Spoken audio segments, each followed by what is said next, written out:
Hello, my name is Evie, and welcome back to Paint and Parables, the channel where I express my love for Jesus through artwork and the proclamation of His Word. Today, we will be continuing our series that I will be calling Tough Questions. Today's question is, what is sin and why are we punished by God for it? This is a very healthy and common question, especially by those who are new believers or who don't know about God. I want to start by referencing scripture. You will be accepted if you do what is right, but if you refuse to do what is right, then watch out. Sin is crouching at the door, eager to control you, but you must subdue it and be its master.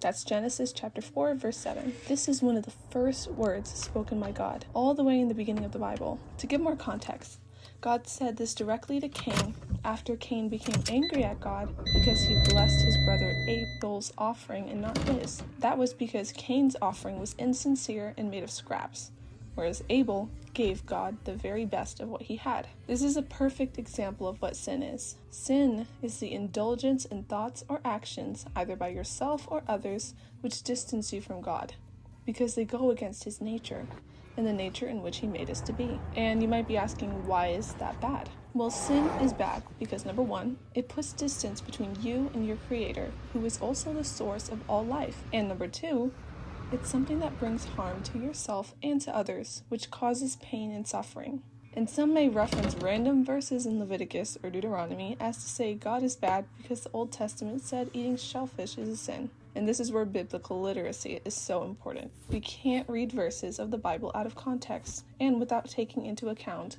the time period, the biblical timeline of events, and also the overarching themes and moral foundations set by Jesus in the New Testament. For instance, Jesus can be quoted saying, "Anything you eat passes through the stomach and then goes into the sewer, but words you speak come from the heart, and that's what defiles you. For from the heart come evil thoughts, murder, adultery, all sexual immorality, theft, lying, and slander."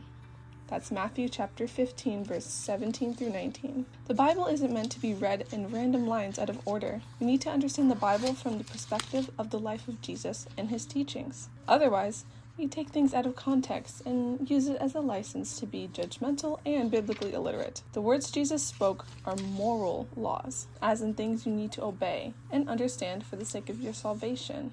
I recommend everyone starts reading their Bible from Matthew. It makes a lot more sense this way. And to connect this to with the second part of our question, and why does God punish us for eternity for the things we do on earth, we need to rearrange your understanding of how eternity will look. And again, I will illustrate this with scripture. That is the way it will be at the end of the world. The angels will come and separate the wicked people from the righteous, throwing the wicked into the fiery furnace, where there will be weeping and gnashing of teeth. That's Matthew chapter 13, verse 49 and 50.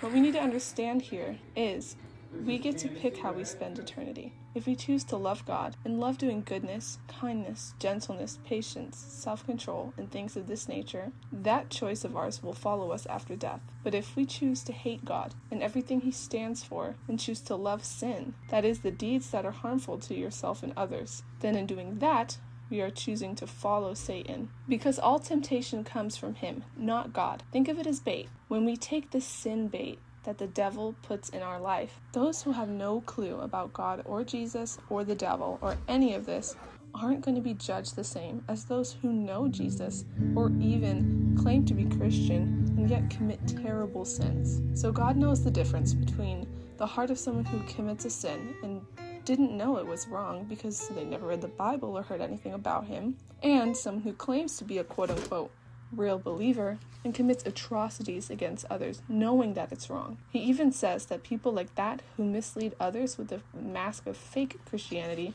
will be judged the harshest. I want those of you listening to take confidence. If you have a tiny voice that's been pushing you away from those sin behaviors, like when you're angry but you feel a nudge to apologize, or when you feel down on yourself but you feel a tiny nudge to take care of yourself anyway, or when you feel jealous and then regret those feelings, you have been called by this very same God. That is Him tapping you on your shoulder. It is possible to speak to God. I know because I've done this myself. I don't say God is real to make you vote a certain way, act a certain way, or trick you into buying something.